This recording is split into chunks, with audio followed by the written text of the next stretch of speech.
Erev Tov likulam, ibon savin shalom. Tuni isay diw hi ahile, sabat chung chang thu, sabat manzala, mihimhin khu, thinlinga kuna hu do. To, sabat alopi dan, sabat ipiti ifilam, sabat chu ngailut na di taki ngailuam. Ti chung chang thu to, sanuna asamnu bagatnu tia isayup. Ipizia plural kisay ham, ipizia singular kisay loham. Singular say ding hele asam ti bagat ti ding hiya ipizia bagat ti asam ti kitilawa asam no bagat no iti kisay ham ti chung chang thu say witin. Tun ama sa penin tu chung Ishel gala faraza kiti kibbutz a thusim neo khat say pan thusima kunin panuhitin. Hiti faraza hi ho in kiti umlo dati kiti umlo ho bol kiti umlo hintin. Hiti faraza hi nupani kum khat masang kumni masang hi khozel chuwa bol hon kisim tha hon hoan bol pat hon ta hoan bol pat hon apana hi sabat man na di hi buizi hon ta so ipizi ham khusung wai ho in kiti umlo sabat mang kiti umlo sabat zui kiti umlo jizia hi amani hin decide a bol hon tin sabat si le ain kuteu koma sabat manga ga pot do zi hon ding tia hi decide a bol hon ta sabat khat le numenu in kutekom sabat khat kiting le pasal pa in kutekom ita hi sabat mga sabat si le hi chikum khat sungkum ni sungchu sabat si le hin gazin do ozihon sabat mga sabat ahiding dol ta aman theina dinga hi ale tu kuma sabat ni khua terrorist attack na achu faraza hong lu wa chu hiti sabat ni khela chu hiti nu pateni jong chun faraza achu sabat aman hon sabat munda ga pot hon lo hiti sabat khela chu maljin jong aga anei kit hon maljin anei hon ipizia hiti sabat chu ga pot do lo ham gazin do lo ham itile anu menu hin naw vo mai chu nu menu naw avop ji a chu pot do le gari a to le ha sa asa ji a hiti sabat chu khuwa umu maljin jong aga anei kit zingka hong git howa thal git ho za aphat wa hong git howa hi le window apan avet leo hichi terrorist ho mikhabel ho chamuta hichi mikhabel pa chun lekha khat asa khawa pat lekha khat an lado edi so hichi lekha chu list kiji hichla ina loading ti abo na detail zo si anei su keyo lisa chu amho in an pha over hi terrorist panong list of na hele hichi ina hin sabat in ngai pove ativin din tia chu achop kano ya jamo amo in ku chu huido ipiji ham ita hele hichi terrorist ho chun hichi faraza sunga pangal natonga agoi jing pau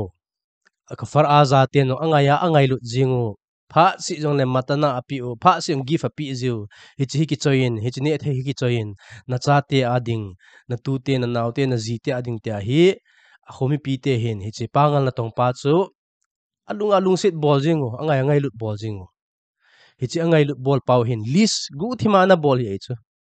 sabat si le hichi te umwin hichi de hichi la in sung mi hizat hi win hichi ama ha chalai na tong hin chalai pot do ji hin chalai ji hin ti abo na detail abo na ji su keyo to ai sei te in ku chu sabat manga pot jingjengo ipija pot jingjeng hi ham sabat a hiding dol ta aman nom ji wa sabat a hiding dol ta man theina dinga a khu wa hi ho in umlo ho bol adang momong lo hi ja chu khuwa hi wa le sabat hiding dol ta man theilo di hi ja sabat si le ain ku teo ko ma ga pot do jiu je ja chu hi chi pangal pa jong chun hi chi in ku te hi chla in te hi sabat sia ngai lo hi ve ta hi li sa ji zu ve leo chun ipizia hi chi in sung mi te chu hi chi in ku chu hui do ham sabat angai lut zi ule sabat a hi ding dol ta man num zi a sabat si le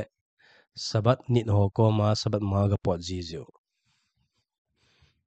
chuban le thu sim ta ta khat jong sara ki tinu hi heloni hin tin ho bol lo mi ho ki ti su hello hing ama nu hi api nu hi le kita so ta kum sa ta ma sanga thi hi ta api nu hi ho bol mi hi ho hat mi chadika mi ani hi ale saramanga hi api nu hi zan si lamat ji chu api nu hin chin lang na in kom te ko ma hun na in kom te hun cha nu me kum gup chapang khat anei win hi chinu hu brain cancer anein ga sei pi in sabat anit nge uwa hi le dam ding he tin ga sei pi na ti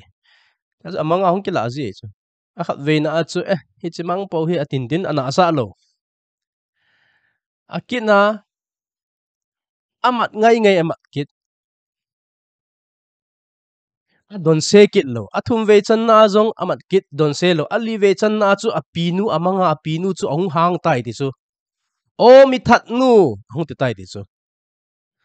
nang hi mi that nei bo we mi that nu ti na hong eo za tai ti chu pinu chu amanga ale ma long ti zak ta ayong ki tho ta jing ka ong ki tho na amang chu ti zawal ta avela amu zong hi chipana he jing ka hi azipa apho kha in tin azipa do ga chi hon ta chu hi chi in kom teo ko ma chu jing ka hi ko ga kiu hon ga kiwa le in nei ten ko dong hon na chanu kum gup chapang na nei wam atia hi le in nei ten pi sei wam athi tai ti pi so na thi tai ti khat nong da ki sama ma jing as kapinu sei ka di momong hi ona ate hele khatten in nei ten odo ta chu ipiat ti le heta banga chu chanu kum gup chapang na nei wam ten hong do jing ham te chu khatnu nong asei chu mang dan chu seya hi le khatten no hingi adi e na sei chu di e chanu kum gup chapang ka nevin ama hi athiding level a hi tai hospital zo si hospital zut lo na ka nei lo america hospital hin nang israel gama hospital hin nang hoilai hospital hong le leisi chunga hospital zo si ka chut lo na ta lo achai chaina doctor teno ama hin last test a hitai hospital an umwa na phalu na mo asu umang sangwin ina pui win lang hapta khat nini ni thum zo le thiding sa hitai hiji chunum te ina ki chol du win lang athinga ajing tawin ati zi uwa zani masadunga chu in hung kin lepan ka hi ve ti chu hapta khat masanga to hi athiding ta banga ka koyul na chunga anong ne lo tuilong don lo athiding ka mo nga jingo hitai tija chu athitai ka ti he ati chu ale na pinun na manga ji ps ham te chu ka pinun ka manga hi sabat nanit nge uwa hi le sabat ni nan ki zoma nanit nge wa le dam thing mong de tai ti in ka manga hong ki la ajinge ti chu si phana khat ten no in nei ten no sabat nit mana chu i macha los ding la lowa ipi ha la kanit ta hai dio ti win tin sabat khat hoi ten an nit ta we ti chu garyong tol talo meyong hal talo meyong ti talo buong hun talo saban nya sabat a hiding dol ta khat ve an man chai chayo half dala an manuwa hi le achanu in henu anti tai ti chu henu anti in kadang acha e anti tai anu ki chom jing e chu gang chana hlaya tuya dok ma achanu don sa eta chu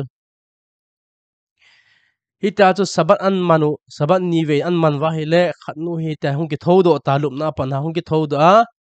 normal ta ki chim ki nei ta chu adam mo khalo bang ma ho ki chim ki jing jong chu story ta hin tin ishel ga ma thil su ho la izi ham sabat ki ti hi mikora bra kha Sabat kiti am Israel te dinga isimano. Sabat iman loting le izudahi na mangta. Sabat kitihi eho dinga izivuk uzong hintin. Izuk u ikopulo uzong hintin. Pathinin simtila Sunday asim. Sunday to Monday. Sunday kiko pidinga Monday asim. Tuesday kiko pidinga Wednesday asim. Thursday kiko pidinga Friday asim. Sabat in kiko pidinga nailo. Sipana ay kipintay dito sabat midrasa. Sipana pathinin sabat zo amishel teto agom khome dito. Jia zo sabat ahiding dol ta imanuwahi le braha zo sihi dam thena zo si jong hi. Ima zo siya pathim pathebu na pathim protection ki muay zo. Dito story niyo hakan saintin. Talmud Yerushalmi aho. Mesehe brachot tet halakha alef na. Misva Shabbat hi shekula kineget kola misvot shel Torah. Sabat ninit hi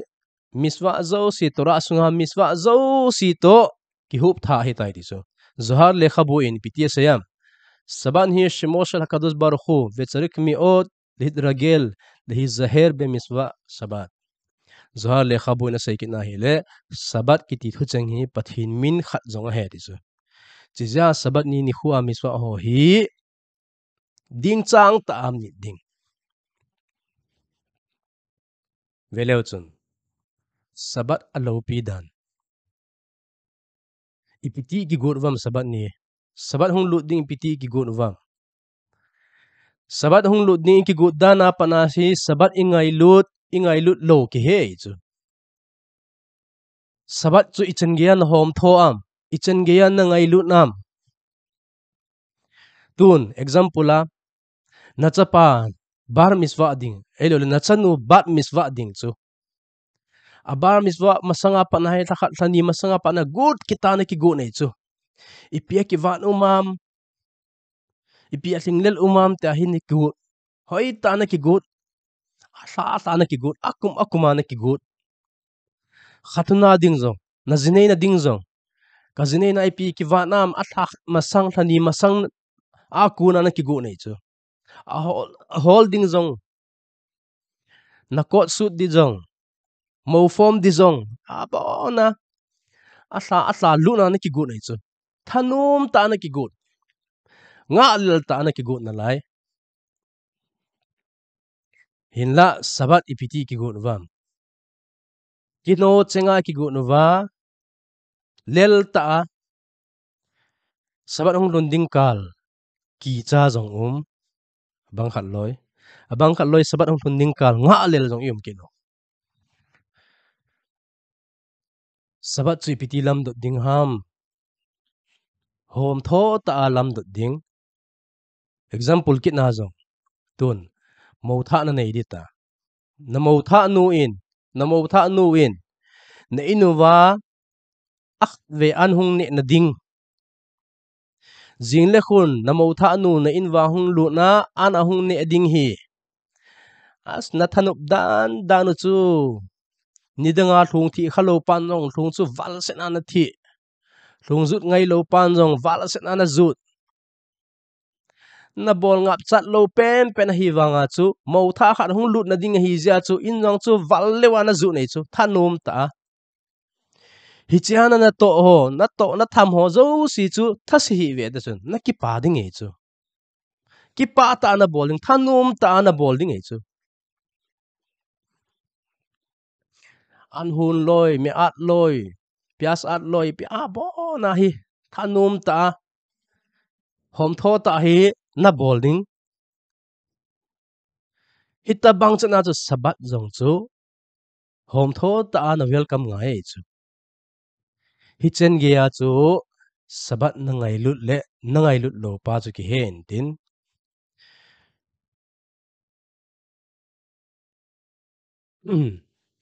Abang khat loy ni le. Sabat hong lut dinga. Boy kita boy. Saman adinga chu. An tuy ahon.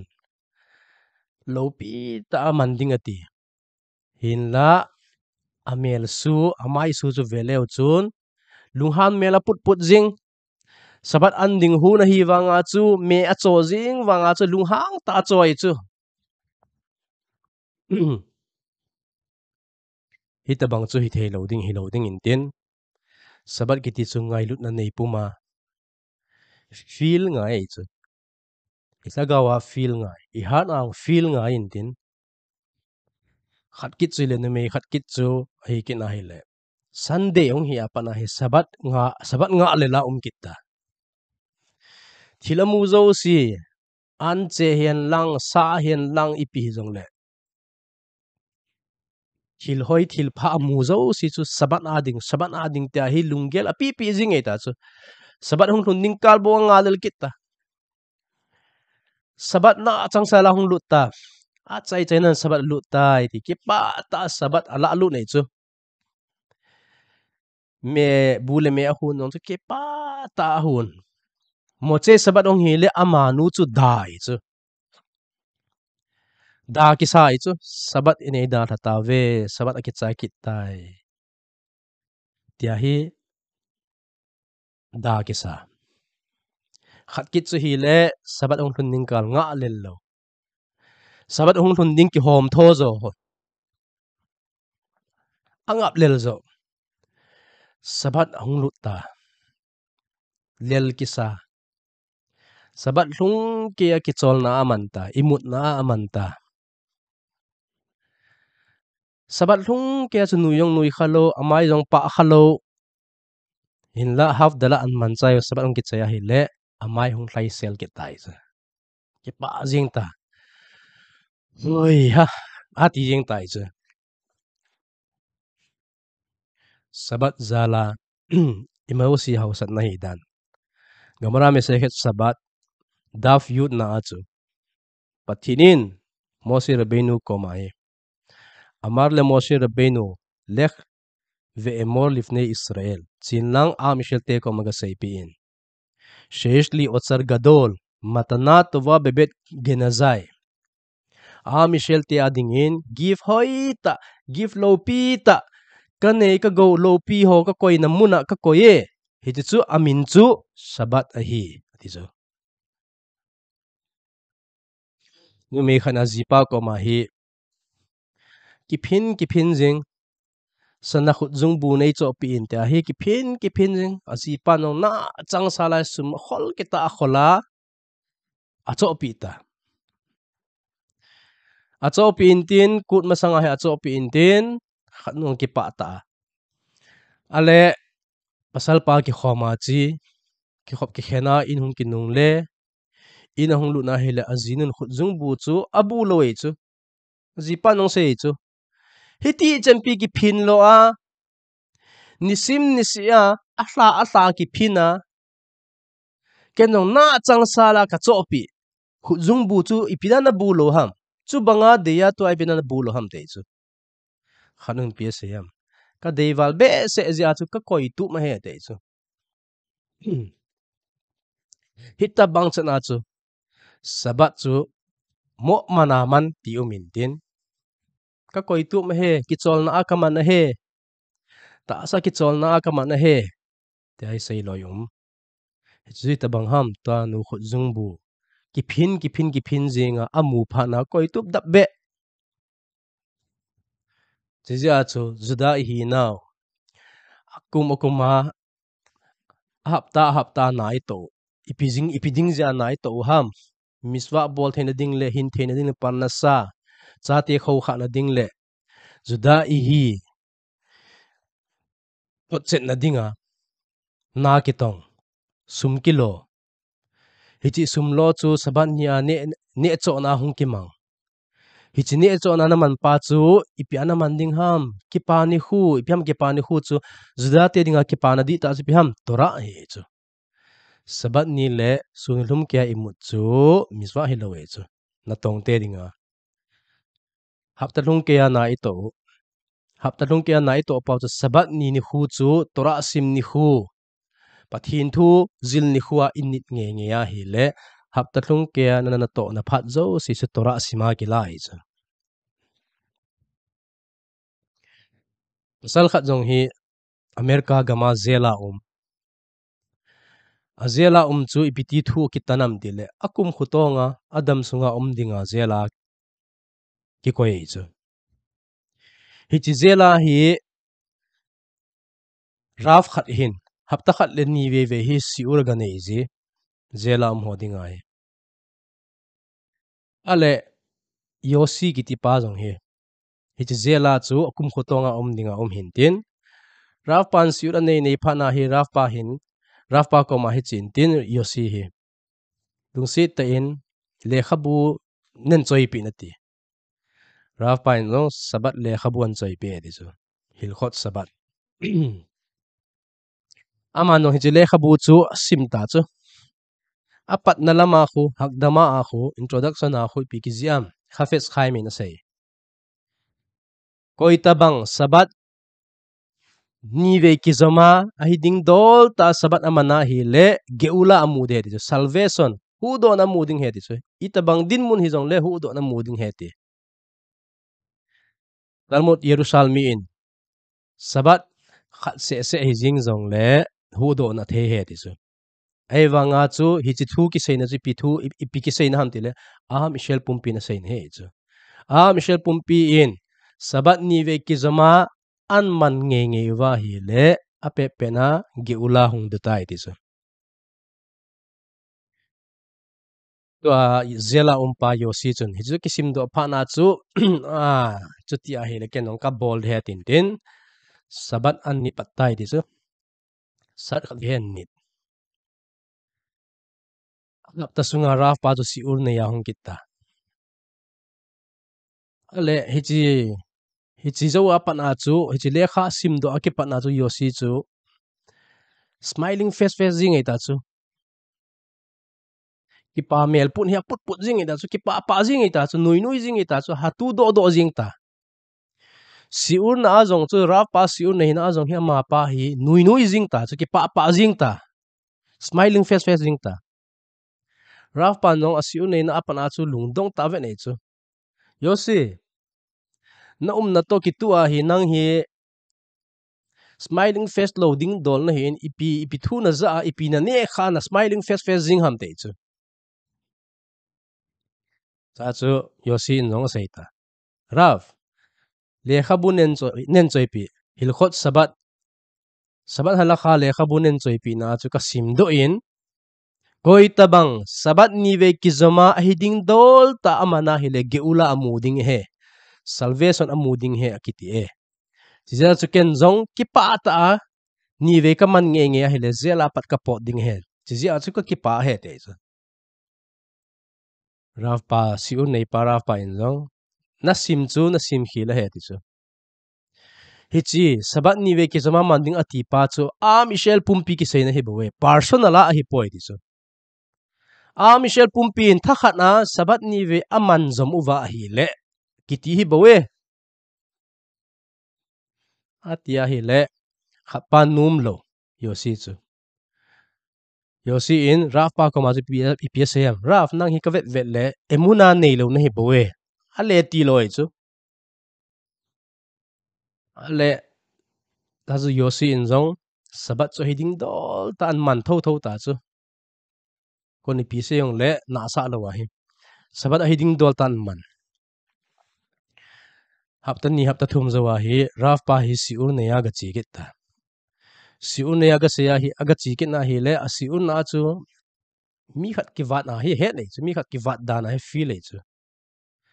a sei thei di lo wang chu koi chat chu ham ava ki wan hi tia sei thei di lo ale siur ne ane ne hele a siur ne na asmi pi ho cha do ta chu zelam ho chu no hola hi tu lai ta mi khat ki wat umam te chu khaten hi nge ki wat um ya ti chu koi ham ti ale yosi chala ya pha chen na siu nei si le smiling face jing pa chu a tapoi ati piu makara lo ipiti ham te chu zela pat pot do hitai ati pi ita banga chu ipijama pa chu zela pot do the ham hin khwa tang dinga zela lu chula itia hi le to ay say bang watsu gamarain say bang atsu sabat ahiding dol ta a nan nit na hele personal hizing zong le giula na mu the ti so itabang din mun zong le chun salvation na mu the ti so hichi a chu thu sim ta ta pa chu hichi jats pa chu yosi adam sunga zela ding he tia jats anabol pa hi a pension ding ku na hi jats tha hong ki pudi tan tin a pension ding ku na man jong kadam sunga mi khat chunga thil pha khat be bowling e atin tin a jats a ki chai masang je ma hi a pension masang je ma hi record file a file ho cho phet in tin a file cho phet do na masa pen chu hi chi zela pat pot do ding hetia a phet na hi le yo si file cho phet do chen nei chu yo si file cho phet do chen in tin yo si chu misu khar ding hi tai release ding hi tai tia hi thu ta nei chu hita bang chi bida chu thei ham hi chi just pa khut kon man cha o pathi man cha chu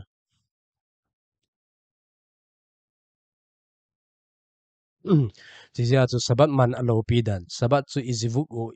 izinu tabang hintin ikop piu hintin ya chu ama hiding dol ta init wa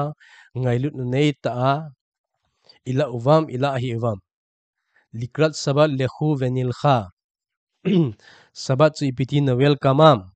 piti na la alu nam ipiti na tha do am itta banga pathinin matana lopi api chu ipiti e hon musita imalota a imandiu Sisi aja sabat hita banga pathinin matana lopi ta api give lopi ta api pau che honjong hom tho ta imanu nga in tin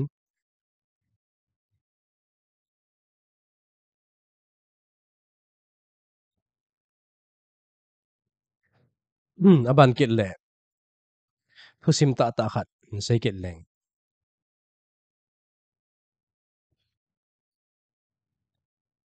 sabat ni hi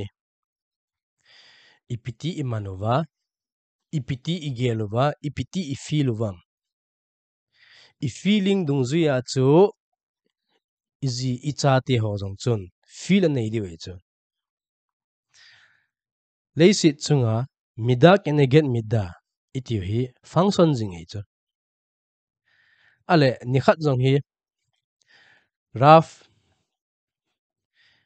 again iti pau rabin sim again zikruno livracha ama pahin jerusalem a hi yesiva nei chu a yesiva cho hingna dinga hi america gama ga khulzin donation donga ga chi na hi mi ni akimu pi e di chu in kuni in ku khat pa hi le acha pa chu raf thu pi ta hi khat pa cha pa chu hi le nochri kisu zentel kisu zentel nume to kichenga zentel kisu ta thu sim hon chu hi le ani ni hona hi acha teu ane wa pana hi mihadrin al mihadrina hin khu manu a thing chung nung pen pena hin khu manu ho abol naw chu jingka zong le vatikim ngena ki khomu jingka mata ta thowa jingka mata ta saharit mangmi hi yesiva hoi pen talmud torah hoi pen achate kaisa u ale achai chaina achate hongli na khapa chapa raf kisua khapa chapa zentel kisu ai chu jizia hi zentel kisu pa hin raf pa ki mu pi a hi raf pa ko ma hi asai ta chu ke chunga ipi ti heta banga chu theya kaloi pa chunga ipi ti heta banga chapa pha ho ping theya ke chunga heta banga hi wangsit na chu thei ham tia do hi raf pa nong na thusim honin se honin te chu na daily life mandanu hi cha chu khapan jong daily life mandan an seita chu raf kisu pa chun jingka lehin mata a pungli pungli dona ka thozi sakharit adinga hi punglia ka thoa dap lahi an lang sat lahi zong le gei te in imuzong leng mata in imuzong leng zingka punglia ka thozi ka tho ting le hin ka chapa in hepa ipiza mata na tho ham hoya na chi gun ham tin ei dong zi na hi le ken zong boy vetang zan khowa ke ya ka nga lel pen tua hi pathin to ki mutu dinga chi ding ka he ati chu thin to ki mutu dinga chi ding ka hi ichi hi mem ichi phar hi mem to ka nga lel pen na chang salang thong zan khowa ke ki gela zan khowa ke ka nga lel tua na chang salang thong che zia pathin to ki mutu dinga chi ding ka he ati le apa cha pai no hepa ke yong ka tha nu me ke yong nei puyo jingka si le nei pui jin ti ai okay cha to jingka si le pui ji hawin kong thon hon ting le ka song khol ban kan zip to te frin ve na dinga dap lai hi zong le adama dap hi zong le ka song khol ban kan zip to le ka cha pai he pai banga dap mai pidana song khol ban zip to ham atal boy ve tang chi te filin hi pathin to ki gui zo mat na thin chu ka ngai lut dan chu pathin ka lungsit dan chu ki la lut num he ti chu ka feel num he ti chu chia chu pathin ka ngai lut be se zia magnet banga be dinga ka dei wal zia chu ka ve gun he ati chuti a hi le acha pa in jong chuti le hepa ki yong nei cho pi o te filin ati ya chu hin khuaman ale sukot kut hung hlung ta sukot kut hung hluna he le apan jong se cha ke mana thingat ke mana suka sa na dinga hi suka an sa ta jan sai la cha pa he pa nagunang la ya avoda menehel na hi kha ham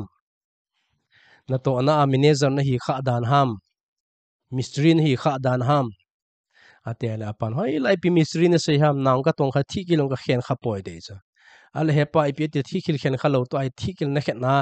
e se cha na ki ma na man cha na ki mat jing hitam ate ala pai no voi boy vetang sukot suka isa adi wintin suka hi sukot kut ting le pathin se khina hong cheng ding pathin se khina chen na ding hi ja chu na tong khalo ka hi wanga misri na tong khalo ka hi jing wa ka sa jing he te chu thin hung chen ding ka nga le wal ji a ati ale acha pai no hepa ke nong ka tha nu me hita banga pathin hung chen na ding chu hi le ke yong ke nong an ki thu pi ding he te apa ki thu pi tai ti chu chi chu raf ki su pa cha hin khu hin tin abana gentle ki su pa hin khu chu aman on sai ki ta chu jingka matan ki thoting le na chapan nan do ziam te chu hi nge te chu jingka matan ki thoji ting le ka ki thoji ting le ka chapan ei dong he pai pi jana tho ham boy alo thelo chu le em juda khat hi na dola chu taw ngai jingka le mata ki tho ngai i bai lo ding chi hi mem hin khu hi chi tai lo bol dang lo alo thelo a bol te te ngai boy ong thol thelo hi ti a sei pi ada cham lo a kha pang chi chapang pa jong te fin an ve kit ta jingka mata dap lai ta song khol banan zip ta chapain he pai pi na song khol banan zip to ham boy te filin ve ngai chula juda pasal khat ki ti chun jingka a te fil a ve te te ngai alo thelo chulem boy i bai lo di upai lo ati sukot kut ong thung kit ta khat pan jong mancha akim na suka an sa kit ta chu acha pan jong he pa kum hlung ke na tong kha jong hilowa mistri na tong kha jong hilo hila ipitel to hi mistri na ba ajing hitam menehel na ba ajing avoda menehel na ba ajing hitam te ase hi le apan jong boy upaim lo chula tora in sukot ong thun ting le suka na sa diu kiti suka sa te te ngai juda khat hi na dola chu suka sa ngai upai lo bolenang lo on thol la ding thei dang lo cha chu alo thei lo ja ka sa he boy te chapang pa lunggela chu ka pa hi ima zo sa alo thei lo ta hi psychology lu ta chu ke wang ka lit ting le ima zo si ka hin khuwa alo thei lo lo ti he ta hi psychology hlu alu ta chu hung lin hon yesiwa hoi pen a lut khapa jong lut khapa chapa jong lut aneu hana panahi ahoi pen chung nunga hi kaisa jong school kain hen lang talmud tura kain hen lang yesiwa hi jong le kumsam lagit an pha hona khapa hin raf ki ji do a khapa hi le hospital a nurse nu me nurse gentle nurse ho khat ki mutu a ama nu tu ki chenga gentle ki su dab be hicha kuna chu raf pa na sei ji pi ham khapa in amasa pa in raf pa ki su pa in acha pa ji piti hilam I love to do it English pa sailing I love to do it ka bol num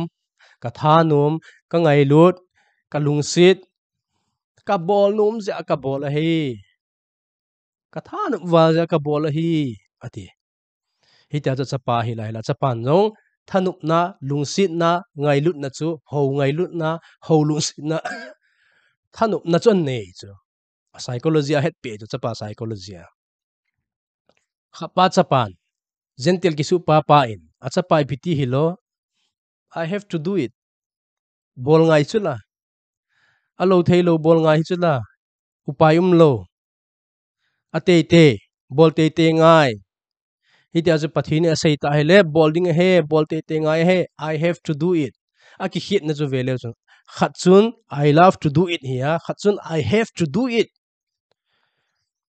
alo thelo numin lang da jong le chun na bol te ngai a hi ki sei khapa na hi le I love to do it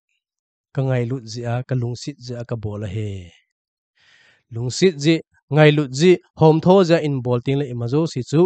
lord nge chu sabat niyong ji piti na la lu nam I have to do it an a bol ham I love to do it an a la lu ham sabat chu na lungsit ji na ngai lut ji na hom tho ji an a la lu ham ai lo le juda khat hin na dola sabat man te angaye sabat ni te angaye ti ji an a bol ham ti pa chu na ki het ngai chu chia chu I love to do it pa chu ilung sunga la lut gut ding ngai lut khotu ji a bol da na hi kila lut gut ding in tin ti chu khel lam dang the mi him ilung thim hi khel lam dang the in tin ibiham le si chunga khel lam dang the lo chu email bo khel lam dang the lo e chu pathinin is AC ma ki pana ama hi nim ding ama hi sang ding ama hi amel put hi tabang ding ama hi tabang mel put ding mai pheng ding amai zoom ding amai zom ding imazo si pathini asima pana asim tup sa ta chu chibo hi khel thelo pem khel theu chu ilungel u khel theu I heart hi khel theu I feeling pow khel theu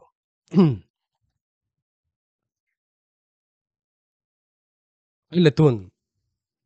sabat chungchang thua achai na dingin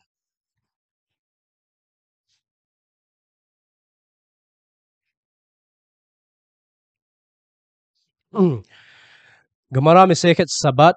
Daf Kuf Yud Tet Amud Alef na achu Bishut ma Asirim Asirei Eret Israel Gemara in question ado intin ipiat ti ahli Ishel gama cheng ho hi ipi abolji uwa hausawham ati chu Gemara in adom but na achu Bishut Misvat ma Ashrot Shehem Mikaimim Soma khat miswa abolji uwa hausa hi ve ti chu Eret Ishela ho chu Bana ado bekin intin Bishut ma Asirim Asirei Bavel gama cheng ho chu ipizi a hausa hi wam atia hi le Bishut kivot ha Torah aza bolzi wa hausa hi ve tikita chu ale gamdang zo sila dei sit pumpi rang pia le sit pumpi Eret Israel jang Bavel jang ipizi mo nga mi hausa thei ham atikita gamarai Bishut ma Asirim as elu bishar arachot Bishut sehem mikhabdim et hashabat Sabat azabolzi uva hausa hive tisa Shabat kitisu mikor habracha bracha zausi pat hebu na zausi ima zausi a apat zet jan zet geya phat thebu na zo si chu hoya umam sabat na hi umai chu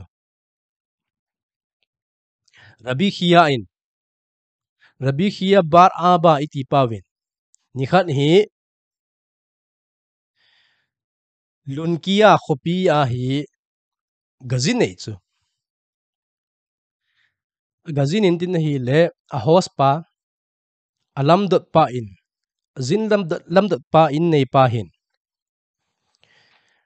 sabat an man na ding wa hi sulkhan table an ne na ding table hi sanaa ki sim an dom tawe ti chu hi chi sanaa ki sim table chu mi som legup pasal som legup zenin adome ti chu pasal som legup in na chang sala adop zo sulkhan sanaa ki sim sulkhan chu an dom lut vin hi chi sulkhan sabat na chu hi chi table a chu sabat amanu chu a table aninga hi sanama ma ki sim chawjang ti aki khai di chu som legup lang ta hi ki vel ku lei chu kung ho zong a thi khe ho zong a hleng ho na san zong hi sanangen ki sime ti chu hi chia chu rabi khia in no in nei pa do ta chu ipi mong na to a ipi til hi chen ge ai na hausan ham te chu pasal som lugup in na chang sana adop zo sana a ki sim te bul na nei the ham na nei zo ham ipi na lom na to a hi chen ge na hausan ham te chu in nei pan zong mai lai se la dom bu ne ti chu ke hi le i chen ge mi hausa zong business lo pi ta bolong ka hi point sathat me ka he ti chu sathat me ka hen ti rabi khia no sathat me ni le pi da hi chen ge na hausan ham te chu aban nei sei pi ben ti chu pa no se in tin sunday ni le bong tha ding a hong ting le bong sa bong a hoi pen asa hoi pen he ka vet na hi le chi sabat a ding tin ka koi do ji ti chu akit monday ho tuesday ho ting le sa tha bong tha hong tha lu ki ting le ka tha a asa a hoi ka mu ki na hi le zania ka koi tu pa sanga tu nia pa chu hoi che ki na hi le zania pa chu zu dinga ka koi do ki na tu nia hoi che pa chu sabat a dinga ka koi plat ji he ti ka koi tup ji he ti chu hap tatlong ke ya sa hoi pen hi sabat ading tin sabat za bol na dingin a hoi pen hi ka thleng do jing e ti chu ti ya chu rabi khia in zong ti chu he ti chu ngamara a ki sei banga chu pizza gam leisit pum pi hi pizza hausa ham sabat za bol zia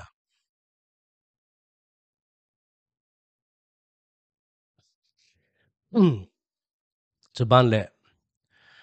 rabi ni sim again in asai bekin in tin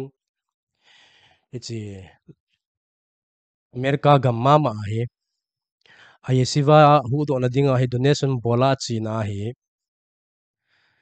atlun na te in zinga hi ina pa na hung pod do ale atlun na te in ko ma hi in kom te in maya hi truck khat na ki ngai di chu ichi truck chu ama lung gela chu as in kom te hi ki chogu khat to hi win te ati a truck chu ga nai ya hi le a truck sunga ipi umam ki chodo na ding hi talowin a truck sunga chu skora ne zat bongsa a sa a karton na hi ki chun melafefon changmai tomato ne za ne lopi ta he a karton na hin lopi ta an pu ve ti chu si phana manong lunggela chu siwang hi sabat lopi khat aman diu hinte kin khat anei diu hinte sabat nia hi sabat khatan ham alone bar miswa ham brit mila ham ipi event ham khat ding hinte kin khat wang anei diu hinte hi chen kia ne lopi ta thak a pu na lewa am cho wa hi le tin lunggel nei tai ti sa za chu raf pa jong ga chi in tin in nei nu ko ma ga do ta chu ipi sabat nani naman gut ova sabat khatan ham idolipi ham naman gut wa hi ta hi an lo pi ta a na order ham tiaga do a hi le khatno I macha sabat poi sabat ragil ka mandi boye te chu sabat khatan ong lo bam bis pa hong I macha hi lo sabat hi boye te chu sabat mo sabat bat hi boye ati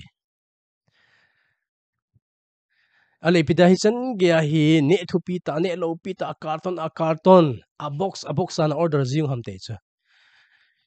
sabat I macha wang lo hi dong le maljin ka nei du he te chu maljin lo pi ta ka nei du he te chu rabi pa in jong koi lom lo ham na maljin pau chu tia do be ki na hi le in nei nu nong sei ta chu sabat a he ti chu sabat jin ka nei diu hi ja chu sabat hi ka hos diu sabat chu kamal jin diu pa kamal jin diu nu a hi ji a maljin lo pi ta hong ding hi ja chu chen gi hi ne lo pi ta ka bol kun he te chu hi chen gi a chu vele chu ravi again sei banga chu sabat lo pi bol sabat ngai lut bol sabat lungsit ji sabat khoto ji sabat hom tho ji a chu imazo se pha thei bu na chan ding ei chu house na hi hen lang dam thei na hi hen lang imazo se pha thei bu na mikor habra kha gi chu sabat chu so ki jong le sabat ki ti hi e ho juda te dinga I symbol hin tin sabat init lai si wa juda a e ki simin tin sabat in nit lawa ke pana sabat ni kisan in palke be parhesia thangphunga sabat in nit ta lawa ke pana hi thagau levela dinga thagau thu adinga juda ki hitalo hi chu hitobang ma ajong chu sabat chu mi kha pan dukana bol mi osin iza sa vidhi hintin dukana bol chu a dukan hi a kha ta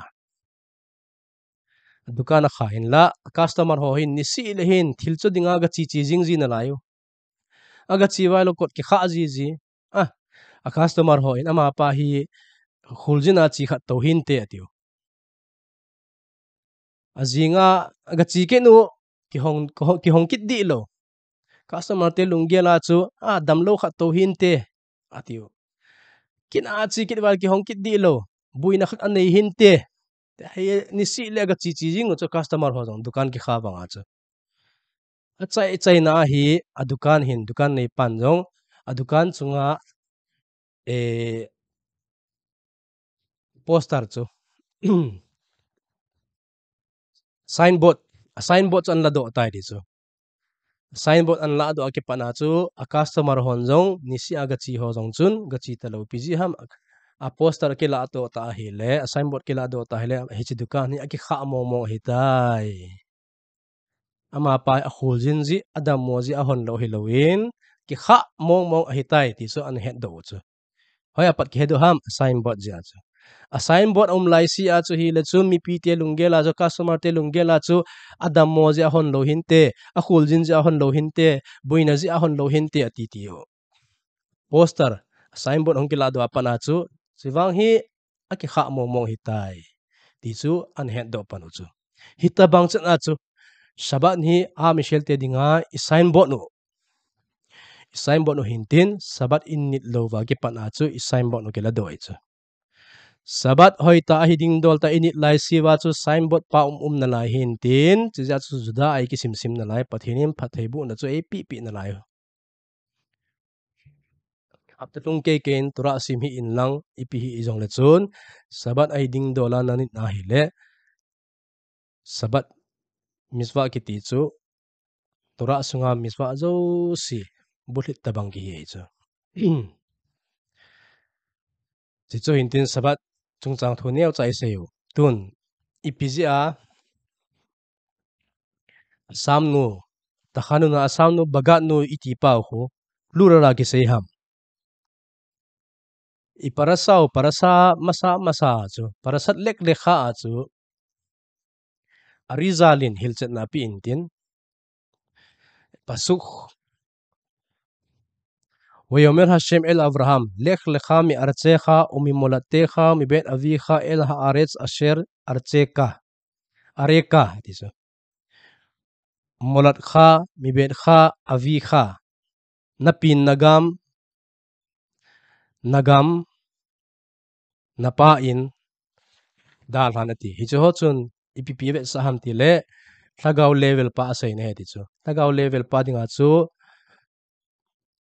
nefes ruach neshama ruach pa chu hi le ikamwa thu isei do pau hi ya nefes pa chu le ita sa wa thi san pau hi ya neshama chu na chung nung pe na pathin ko ma hi chi pasunga chu arizalin mi khanin ki adam she oshe ezo miswa alideka khu meir beshores nismato lemala hizulai leisina inefes uvin ita sawa thisan hian lang pi hoi nefes he chu inefes uvin miswa khat abola hi le ruach pa hin aga phun to ruach pa hi chi to in tin ruach chu pham hui e pa ki sei ding le hui tin no hin tin ki tong kha thelo hi chi ruach pa hi chi a chung lama ne sama pa hi supply ga bol ji he ti chu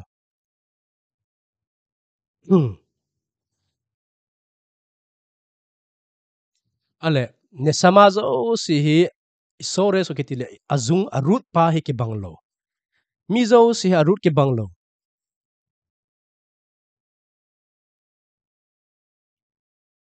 vele chun chi ya chu chadikim ho jong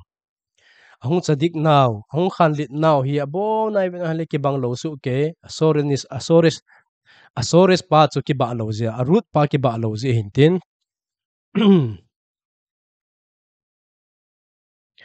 aban ki le mi him jong ki khit naw kha pa in hitabang le khabu chu sim nom khat in hitabang le khabu chum be asim nom thil deu jong ki banglo inga yu jong ki banglo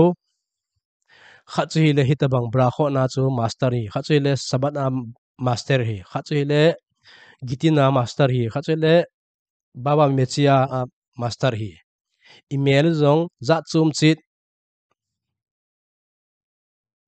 he chi ja chu ai pi chi jing jong le isores nisma nisama pau ki banglo su ke hintin chupit jong le hinge sores nisma nisama hi hichi leis ishel mi zo si hi sores nisama su ke hintin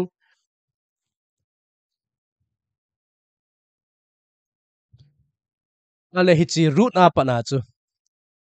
thagau root thagau zunga pa na hung ping hakhat kin hintin example a chu a root na hung ping hintin b root na ping hintin c root na ping hintin tun a root na ping ho la a chu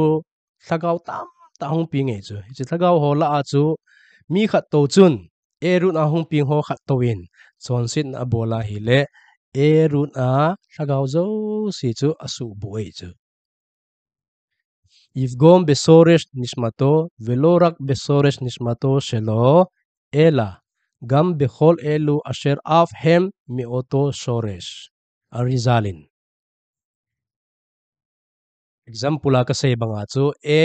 root na hung ping ho zo sila adi nga chu thagaw tam ta hung ping chu pa na he bia pa na tam ta ping sia pa na tam ta ping ale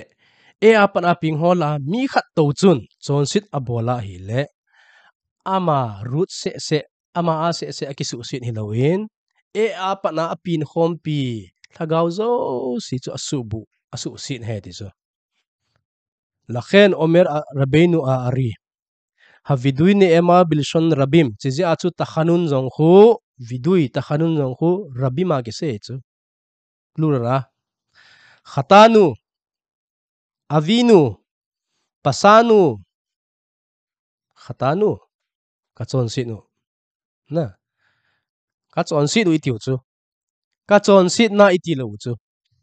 ipizia kachon situ itiham hinge nang na chon sit ja nang in chon sit na bol ja chu na pin khom pi zo si chu na su bu pha heta amo zo si on chon sia ki sim ta bang heta chi ja chu khatanu atikun na dinga jong na se tikun na bol loading ja abo na zo tikun na bol tha ngai ta chi ja chu khatanu plural ra ki se he te so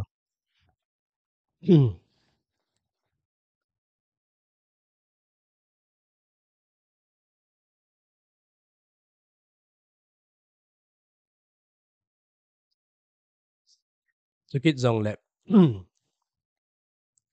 e a chon si ho nang na chon si kha lo chu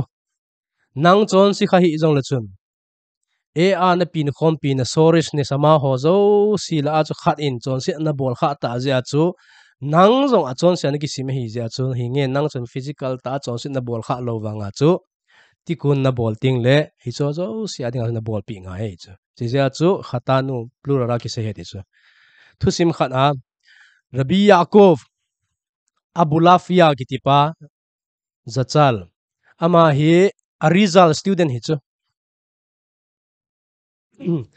Arizal student hintin nikhan hi Arizalin Ezip a hi hilkhat bolding in asole ti chu hilkhat bolding a asol ama jong gachi ahong kinung le langa hi sakol kang to lai to lopi ta at mi tam ta to hong kilon wa hong ta cho student te tam ta to shell lang hong kinung le wa hi zan hi zana hi lamka la hong gi pau hong gi pana wa hi zana hi ga la pan in o hong ging tai disu thilgit zat chumbe khan hong ging tai disu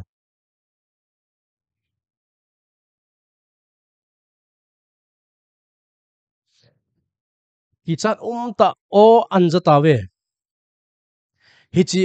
thilgit ho chu hong nai che o amo kom an pha ma jing uta cha cho mon jong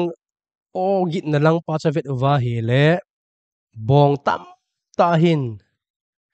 le an kai ta ve disu lo lo sa u mi him ki chat ta ta mel lim hin bong ho chu zep kita zep wa lo lo sa u ta chu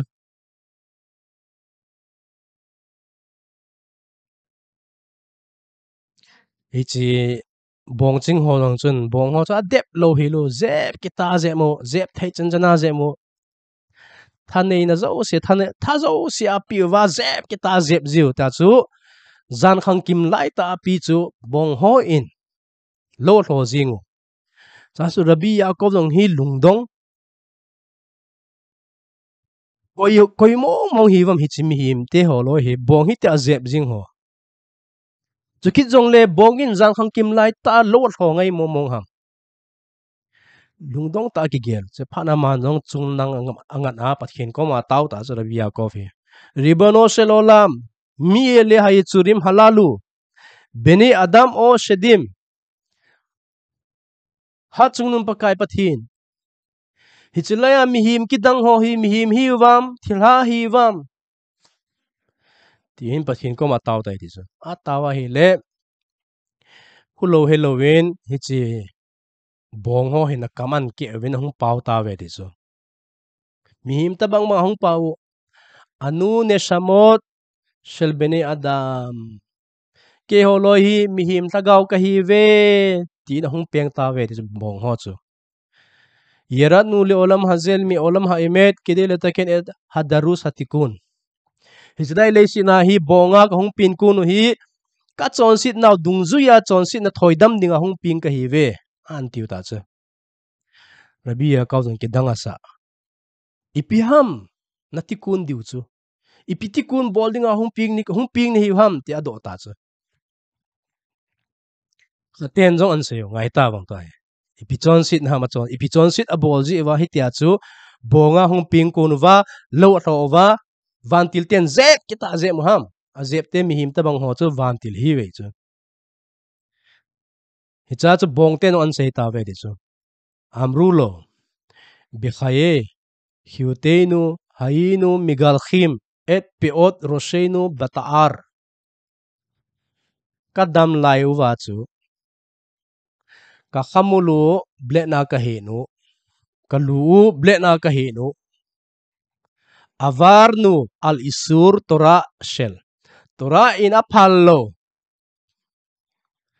lo takifu piat droshem tora ina se nalu kim vela sam na volo dioti ipiham lu kim vela sam volo ding chu rambam in jong ase hilkhot avoda ako hilkhot avoda zara ako rambamin nidang laya komer teho zentel teho chun zentel athim gau teho vin ipiabol jiwam sam atan du apathinu ho na dinga hi sam atan jiwe di piti atan jiwam aluchung wa hi thlengkung khat te koiwa thlengkungin a hup pha lo na lo si hi sam hi anuilam si si atan jiwe chu tu lai khanga gulang chapang hoin hairstyle a bol pa ho abil chung si si hi abil to ki zon si si hi avo mui de wa achung lang si si hi sam hoyu chu aluchung sam hi a hoyu wa avo lo anuilam si si hi ho mui ve taw chihu komer te he ti chu rambamin ti chu tora ina sei al takifu biham sarang bol loading peat roskhem peat chi pitina ham aning lang khana hun na bol ting jong leo aning lang khana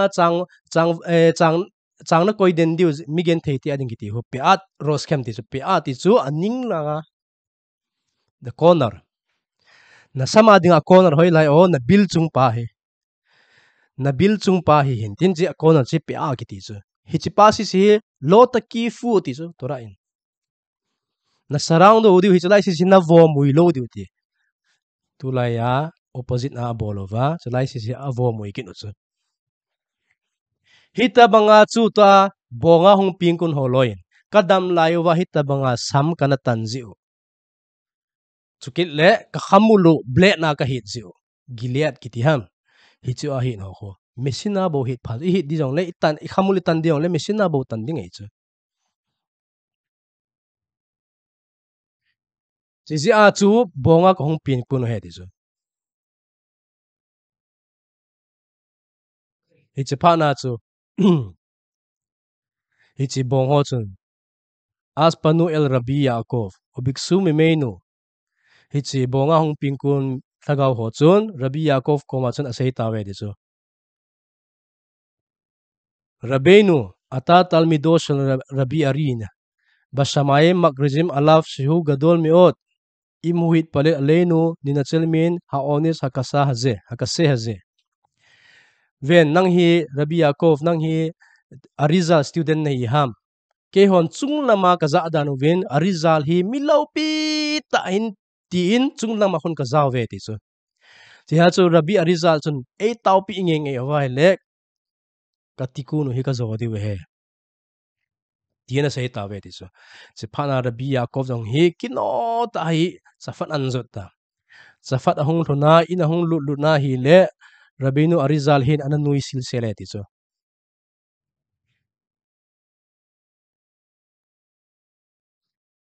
ananuin ale rabinu arizal in sei pe ta chu rabi yakov in sei masanga hi arizal sei pe chu lam ka alanan mu holoi chi pzi a one sa ne ha pi het bang chi punishment amu ham rabi yakov in long hi chi hin rabi yakov in zong ka rabi pa hin gawa anamu hitan te ati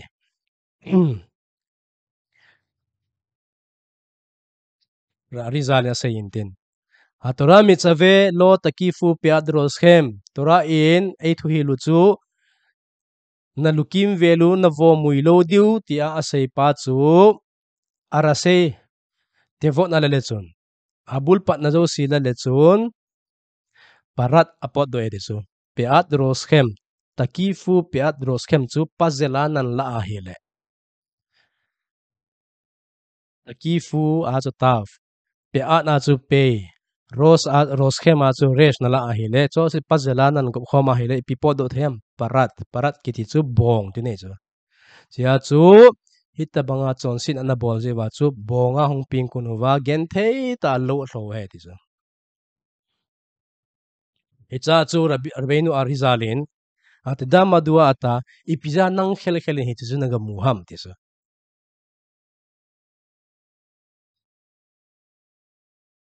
biyakov ipieti le nang khel khel hita bang thil ki dang chu naga muham tia hele inzo langai se sores ne sama itiu chu Shiota manashim hem misores nismat kha tiso arizalin. Hichi sores hichi tagaw mi ho chu tagaw bonga hung pingkun ho chu nang sores to ki banga hung ping ho hi ve tiso. A ham B ham siama hung ping tagaw ho hi ve. Tiya sa nang khelin namu tiya sa nang mata in tikun na bol pi angai tiso. Tua kipat in natura sim na suthingin lang tau pi in lang an ngolin lang sadaka pin lang hilachun atlagaw ki choldam de taiti se pha chu Rabbi Yaakov ang kipana atura asim na chu mo li lui na samading han bol ta sadaka an bol tanit an ngol ita jan bola hele azan manga hungkila uvintin Rabbi Yaakov numin ki choldutan katlagaw nang zalin ai hu do tawe ti na hung sei ve ti zo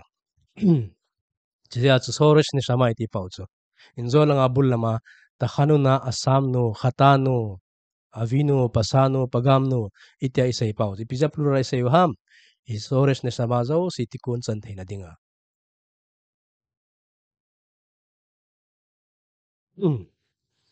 At sa dingin.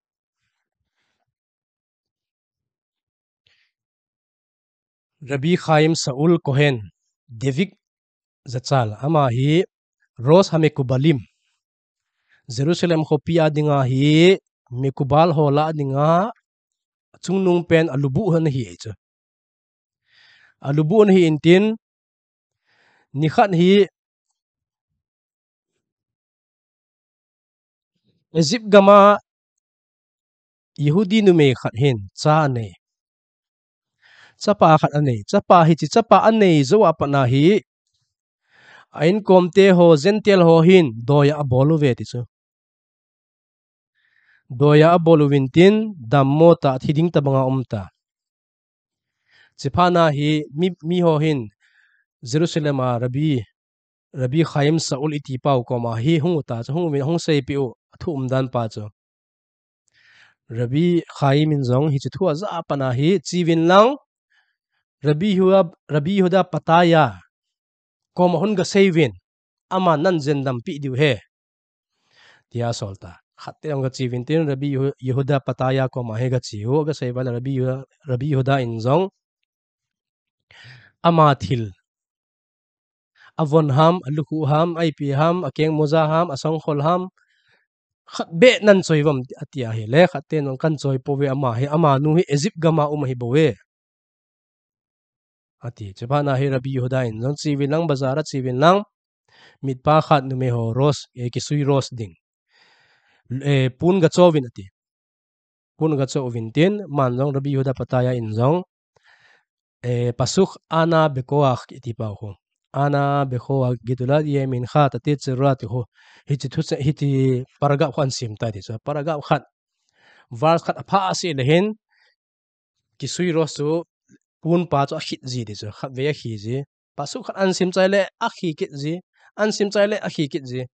hita so sim chai to ka cho khi in tin a khi cha ya hi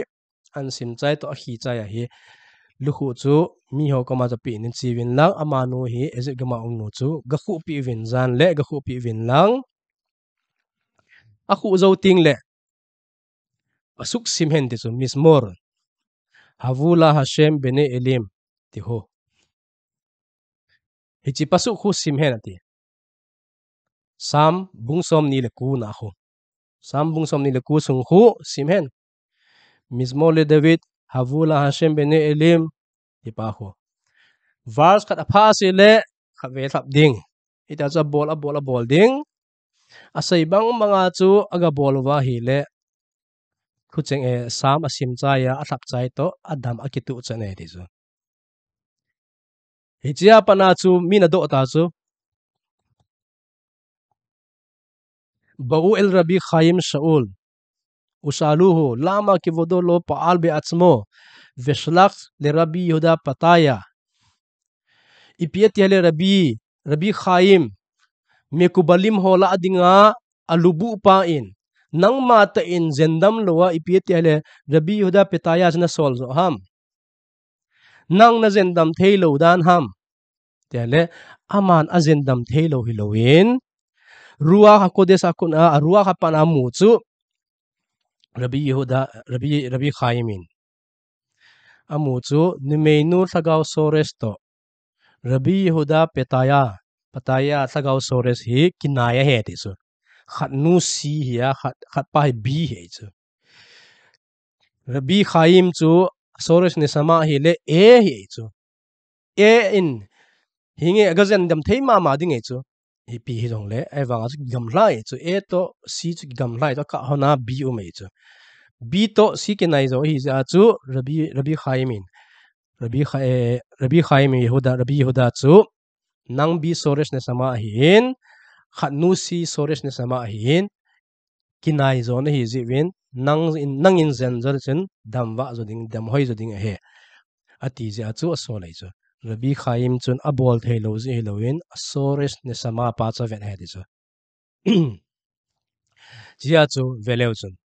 chon sit i bol kha owa hi jong le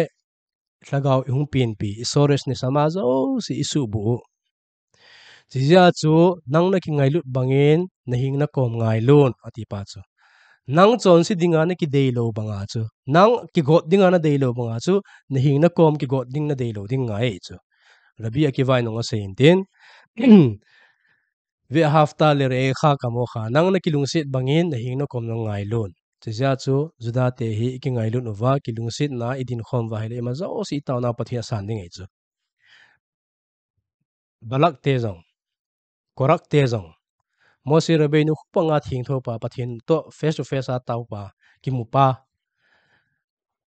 khanga jong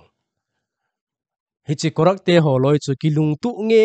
hen lang hi le a kilung tu wal be se jo Mose Rabbeinu zan khowa kia taw he ri chu Aharon thim pu Aharon kohen gadol chu pathinin kohen gadol ding a he tia hlen sa hi chu pathini Mose Rabbeinu koma hoi ta sei pi sa hi Aharon chu thim gau ding a he tia sei sa chu la Mose Rabbeinu pathin thu se ta san lo hyo ale ipiza zan khowa ke ya azing ting le korak nungzui te to Mose Rabbeinu ki ve tha diwe chu ki ve ta na ding wa jing le khon Aharon thim pu chu hi ta ding ham hi ta lo ding ham ti hi ki ve tha diu Mose Rabbeinu nong pungo thil tu ding korak nungzui ki te nong tu diu a ki san pi pen te a chu hi ding he ti chu Mose Rabbeinu ki san le Aharon thim gau hi de korak te a ki sana hi le korak thim gau hi de ale Mose Rabbeinu pathinin amai chang ta se pi sa hai chu la Aharon hi ding he ti pi sa chu la pathinin Aharon hi ding he ti ta hi le a hi sa he ta chu pi taw ngayo taw hi jong le pathin hi ding he ti agun sai la hi ding hi ta chu ai wanga Mose Rabbeinu to zan khowa kia tawa pathin lung si ten jing ka ting le khon korak nung zui te ho sang hi in te taw khowa ke he ti chu piza taw khowa ke ham korak nung zui te ho chu pathin de hi wa ipide hi jing wang wa kilung tu anung zui te ta bon wa kilung tu ta hi ji wa chu thil phalo bon hi hen la ipina jing hi jing le kilung tu ta panting le pathinin ima lo thei ji lo tija chu tu chung ga jong Israel ga jong hi vele chun ikilung tu lo wa ziu mi takip ki de tu jing ta sinat hinam jong tam ta